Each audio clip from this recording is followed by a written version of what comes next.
A'udzu billahi minasyaitonir rajim. Bismillahirrahmanirrahim.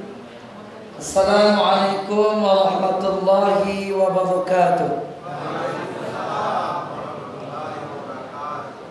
Alhamdulillah. Alhamdulillahilladzi arsala rasulahu bil huda wa dinil haqq liyuzhirahu 'ala ad-din kullihi wa kafaa billahi shahida. Asyhadu an la ilaha illallah wa asyhadu anna Muhammadar Rasulullah. Allahumma shalli wa sallim wa barik 'ala Muhammadin wa 'ala alihi wa ashabihi wa man tabi'ahum bi ihsanin ila yaumiddin. Pertama sekali yang kita hormati pengurus musala Baitul Amal, selanjutnya kepada ini mama alim ulama jadi pandai semua bendang dalam nagari kapai sampai bertanyo kapulang sampai berbarito, kepada tokoh-tokoh masyarakat, kepada kaum ibu undukan luang, remaja remaji, hadirin dan hadirat, wabil khusus sidang jamaah salat Isya dan tarawih yang Allah muliakan. Kembali kita bersyukur kepada Allah Subhanahu wa taala, malam yang keempat bagi yang mengikut pemerintah dan malam yang kelima bagi yang ikut Muhammadiyah. Dan ini tidak perlu kita perdebatkan. Muhammadiyah berijtihad, walaupun hilal nampak 0,1 0,2 derajat sudah boleh berpuasa.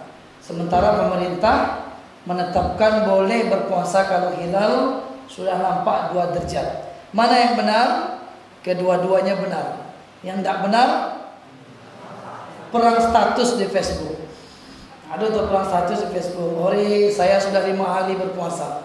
Seolah-olah nyindir orang yang 4 hari puasa. Ini tidak boleh. Maka semoga kerukunan ini, toleransi ini dapat kita pahami bersama. Yang terpenting inilah indahnya Islam. Masing-masing punya pegangan, masing-masing punya pedoman, dan tentunya selagi tidak melanggar akidah, tidak melanggar tauhid, tidak berbuat syirik kepada Allah, sah-sah saja kita berbeda dalam hal penetapan puasa. Salam dan salam kepada baginda Rasul Nabi besar Muhammad sallallahu alaihi wasallam. Allahumma shalli ala sayyidina Muhammad wa ala ali sayyidina Muhammad. Bapak Ibu, kita bacakan satu ayat dari surat Qaf. Satu surat Qaf ayat yang ke-22. A'udzu billahi minasyaitonir rajim. Bismillahirrahmanirrahim. Laqad kunta fi ghaflatin min hadza fakashafna 'anka ghita'aka fabasaruka al-yawma hadid. Surat Qaf ayat yang ke-22. Sungguh kamu dahulu lalai tentang peristiwa ini, maka kami singkapkan tutup yang menutupi matamu, sehingga penglihatanmu pada hari ini sangat tajam. Bapak Ibu yang Allah muliakan, ayat ini dibaca Rasulullah ketika istrinya Sya'ban radhiyallahu anhu bertanya kepada Rasulullah ketika Nabi Muhammad sallallahu alaihi wasallam menjenguk Sya'ban karena tidak hadir sholat subuh berjamaah. Jadi ceritanya Sya'ban adalah sahabat Nabi yang tidak pernah absen datang ke masjid dan adalah orang yang paling pertama duduk di masjid dalam setiap sholat 5 waktu, dan posisi duduknya Sya'ban adalah sebelah kiri, pojok kiri, paling depan. Itu adalah tempat duduknya Sya'ban yang tak pernah digantikan oleh orang lain. Lalu suatu pagi Sya'ban tak hadir. Ditanya Rasulullah, mana Sya'ban? Nampak Sya'ban? Lai jalih kama pai Sya'ban? Tidak ya Rasulullah. Ada kabar? Tidak ya Rasulullah. Padahal bertahun-tahun aku sholat dengannya. Dialah orang yang paling pertama hadir di masjid dan selalu duduk di pojok sebelah kiri paling depan. Mana Sya'ban? Tidak ada kabar Rasulullah.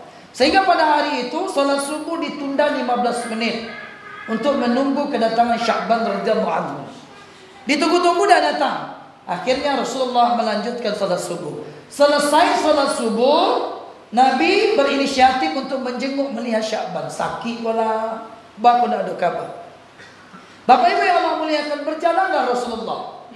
Dijelaskan dalam hadis itu, hampir 3 jam Rasulullah sampai di rumah Sya'ban. Kalau dia berangkat jam 5, jam 8 baru sampai di rumah Sya'ban. Bapak Ibu, ikut daki atau jauh apa? Jauh. Sehingga apa? Sampai di rumah Sya'ban diucapkan salam. Assalamualaikum, mana suami Sya'ban? Ya Rasulullah, suamiku telah meninggal sore hari kemarin. Cuma ada yang ingin kutanyakan kepadamu ya Rasulullah, apa itu? Ketika suamiku meninggal, dia mengucapkan beberapa kali ucapan yang mengigau, dia mengucapkan terus menerus, padahal dia sudah tidak sadarkan diri. Apa ucapan yang pertama? Aduh, mengapa tidak lebih jauh? Yang kedua, aduh, mengapa tak kuberikan baju baruku kepadanya? Dan ucapan yang ketiga, igauan yang ketiga, aduh, mengapa tak kuberikan rotiku semuanya kepadanya? Apa maksudnya ini ya Rasulullah? Maka Nabi Muhammad membacakan ayat yang kita bacakan tadi.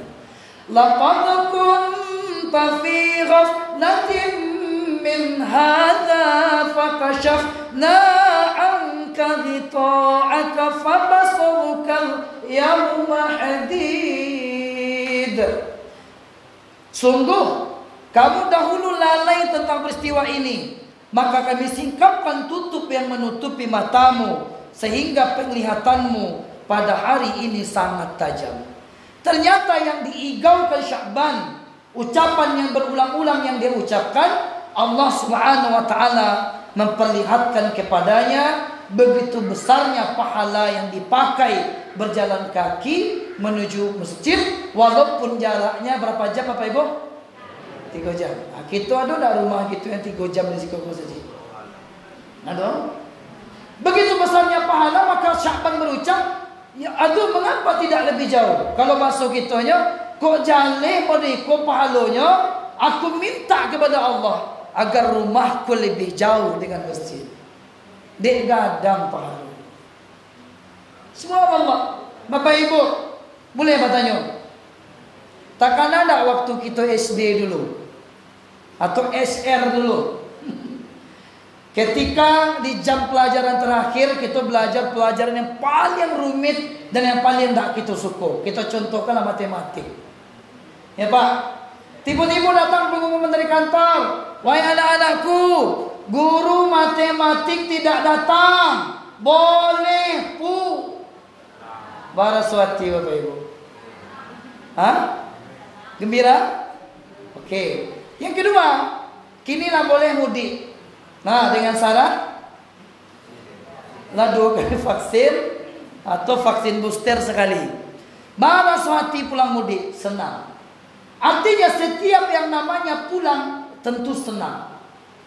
Pertanyaannya adalah, apakah memang kita sudah senang pulang ke hadirat Allah Subhanahu wa taala?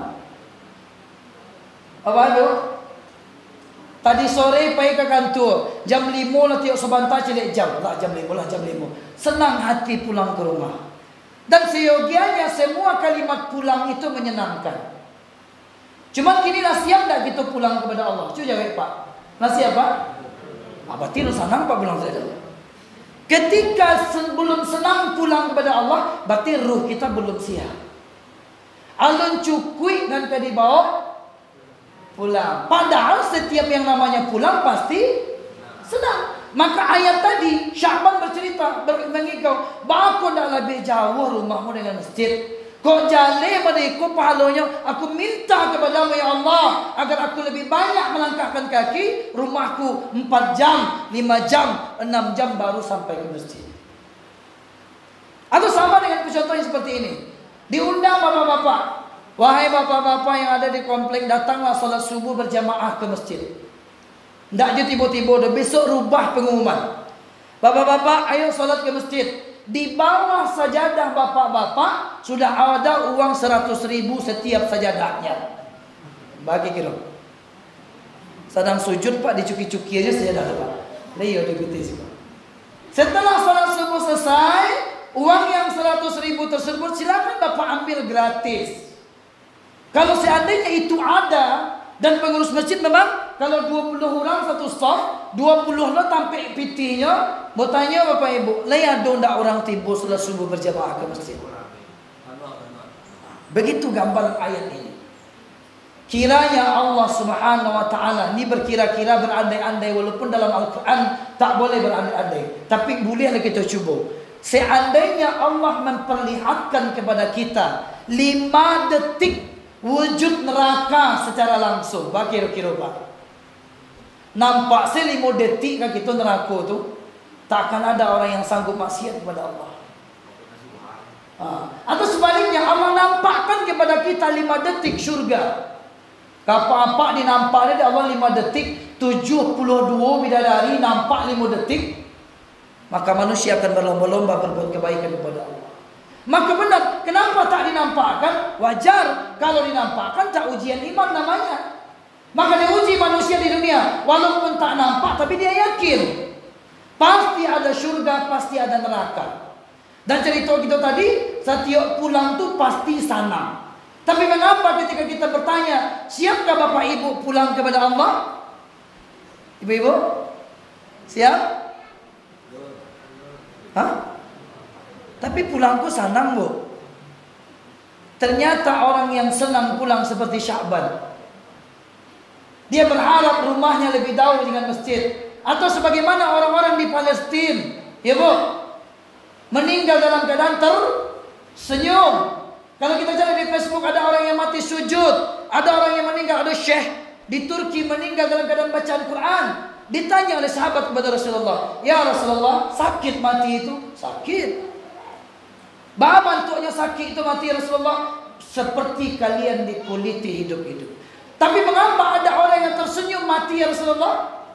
Subhanallah. Kenapa dia tersenyum mati? Allah nampak gambaran surga di depan matanya. Wah. Allah singkapkan tutup yang menutupi matamu. Mulai sakaratul maut mulai dinampakkan di Allah.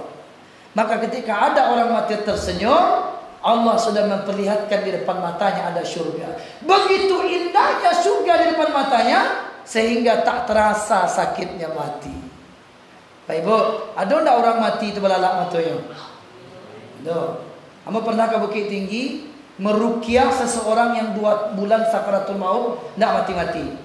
Dibawa dek minantunya dari siku dengan motonya, tolong ruqyah mintuo Ustaz, lah 2 bulan sakaratul maut dah mati-mati. Semoga dengan diruqyah pai elok. Masya Allah. Pai ke Bukit Tinggi ke Bakso mulai bacakan ruqyah. Kejam-kejam. 2 menit setelah diruqyah meninggal dunia.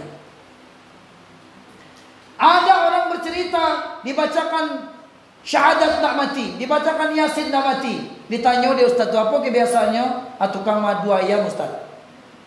Kalau mati itu cari ayam jantannya, cariin kinyo sebentar, baru mati. Ada orang yang hobi berjudi, tidak mati-mati, dibacakan syahadat tidak, apa hobinya? Berjudi Ustaz. Bacain kartu joker cik.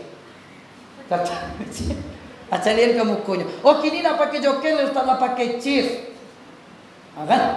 Atau papanya suka judi-judi online pakai chief lah. Cariin HP-nya kinyo, mudah-mudahan mati sudah itu. Ini ayat Allah. Subhanallah, itu baru perjalanan awal. Belum lagi ketika 50.000 tahun kita di mahsyar. Maka setiap pulang pasti menyenangkan. Tapi kalau pulang kepada Allah kita masih takut mati, maka dengan sendirinya kita sudah menjawab bahwasanya masih kurang yang kita bawa pulang kepada Allah Subhanahu wa taala. Masih takut kita mati. Tapi bagaimanapun Rasulullah SAW menyampaikan manusia mati menurut kebiasaannya masing-masing. Berharaplah gitu, semoga kita mati dalam keadaan tersenyum. Amin.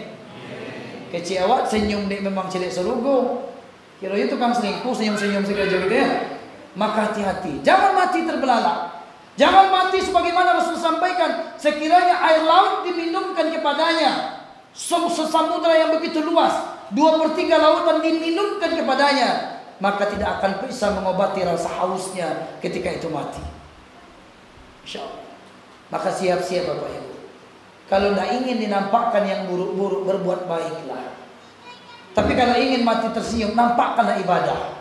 Sebagaimana Sya'ban, menyesal mengapa rumahnya terlalu dekat dengan masjid. Gitu dakik rumah kita dengan masjid.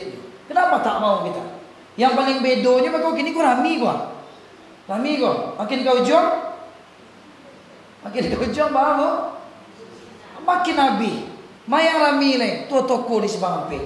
Kalau begitu kita memaknai pulang kepada Allah. Wajar kita tak siap pulang, dan wajar setiap pulang kepada Allah tak ada yang senang. Mengapa mudik kita senang? Mengapa pulang sekolah kita senang? Mengapa pulang dari kantor perut lapar ke rumah kita senang? Tapi mengapa pulang kepada yang menciptakan kita, yang memberi nikmat kita, yang memberi nafas kita tidak senang? Berarti memang bekal kita, amal kita belum siap untuk pulang kepada Allah Subhanahu. Semoga ceramah singkat ini memotivasi kita, menjadi bahan muhasabah bagi kita, evaluasi bagi kita, sebelum Allah nampakkan yang sesungguhnya. Sakaratul maut, perjalanan mahsyar, mayakinlah, berbuat amallah, berbuat kebajikanlah. Semoga kelak perjalanan pulang kepada Allah dinampakkan hal-hal yang baik kepada diri kita. Amin. Amin ya rabbal alamin. Semoga bermanfaat. Mohon maaf. Subhanakallahumma wa bihamdika asyhadu an la ilaha illa anta astaghfiruka wa atubu ilaik. Billahi taufiq wal hidayah. Assalamualaikum warahmatullahi wabarakatuh. Terima kasih ya guys sudah mengunjungi channel kami dan menonton sampai akhir video. And don't forget to subscribe ya guys. Semoga video ini bermanfaat. Jangan lupa ya guys, please jangan lupa klik tombol subscribe guys, karena subscribe itu gratis, dan semoga yang sudah subscribe selalu mendapatkan rezeki yang berlimpah.